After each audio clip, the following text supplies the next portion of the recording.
Petrol प्रति litre 3 रुपयांनी महागलेले आहे, तर डिझेल प्रति लिटर 3 रुपये 11 पैशांनी महागलेले आहे. आणि यानंतर आपण बोलणार आहोत. आमचे प्रतिनिधी स्वप्नील जाधव आपल्यासोबत जोडले गेलेले आहेत. स्वप्नील, पेट्रोल डिझेलचे दर वाढलेले आहेत, कशा प्रकारे वाहन चालकांच्या प्रतिक्रिया पाहायला मिळत आहेत? नक्कीच पेट्रोल डिझेलचे दर आज वाढलेले आहेत. काल सीएनजीच्या दरात वाढ झाली होती, मात्र आज पेट्रोल आणि डिझेलमध्ये प्रत्येकी 3 रुपयांची वाढ झालेली आहे. माझ्या मागे पेट्रोल पंप आहे. आपण या ठिकाणी जर बघितलं तर पॉवर पेट्रोल जे आहे ते 112ला आहे आणि साधं पेट्रोल जे आहे ते 103 रुपयाला आहे. आणि डिझेलचा दर सुद्धा हा 96 रुपयांपर्यंत गेलेला आहे. कारण आता आपण बघतोय महागाई वाढलेली आहे, त्यातच पेट्रोल डिझेलचे दर वाढल्यामुळे कुठेतरी नागरिकांमध्ये, वाहन चालकांमध्ये संतापाची भावना आपल्याला पाहायला मिळाली होती. आपल्यासोबत या ठिकाणी वाहनधारक आहेत, त्यांना विचारू थेट त्यांच्या खिशावरती परिणाम झालेला आहे. कारण काका, एकूणच पेट्रोलचे दर आता 106 रुपये प्रति लिटर झालेले आहेत, तिथे 103 आहे. मात्र आजपासून नवीन पेट्रोलचे दर लागू होणार आहेत. तुमच्या खिशावरती परिणाम झालेला आहे? खिशावरती तर परिणाम वाढल्यानंतर होणारच, पण त्याचं काहीतरी कारण असेल ना.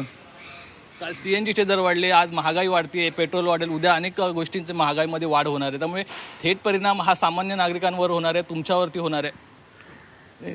परिणाम हा सगळ्यांवरती होणार, परंतु त्याचं रिझन जे आहे, जे वर्ल्ड वॉरचं रिझन आहे, ते रिझन आहेच ना. त्याच्या मागे विचार केला तर ते बरोबरच आहे. थोडंफार काहीतरी आपल्याला पण त्याचं नियोजन करावं लागेल. आता आपण बघतोय नियोजन करावं लागेल असं त्यांचं म्हणणं आहे. अगदीच काही मानसिकता ही नागरिकांची झालेली होती. कारण पंतप्रधान नरेंद्र मोदी यांनी ज्या प्रकारे आवाहन केलं होतं, त्यानंतर काही नागरिकांनी मानसिकता केली होती की महागाई कुठेतरी वाढेल. आपल्यासोबत आणखी या ठिकाणी वाहनधारक आहेत, त्यांची संवाद साधू.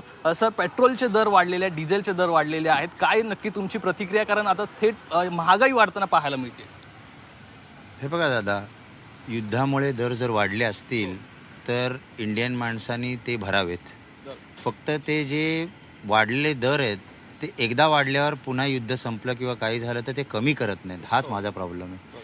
वाढलेले दर वाढीव राहतील. जगामध्ये, ग्लोबलमध्ये जे चाललेलं आहे तेच इंडियात होणार आहे. फक्त पेट्रोलचं कन्झम्पशन, डिझेल कन्झम्पशन कमी करावं, दॅट्स ऑल. बघतोय नंतर हे दर कमी झाले पाहिजेत, अशा प्रकारे सुद्धा काही लोकांचं म्हणणं आहे.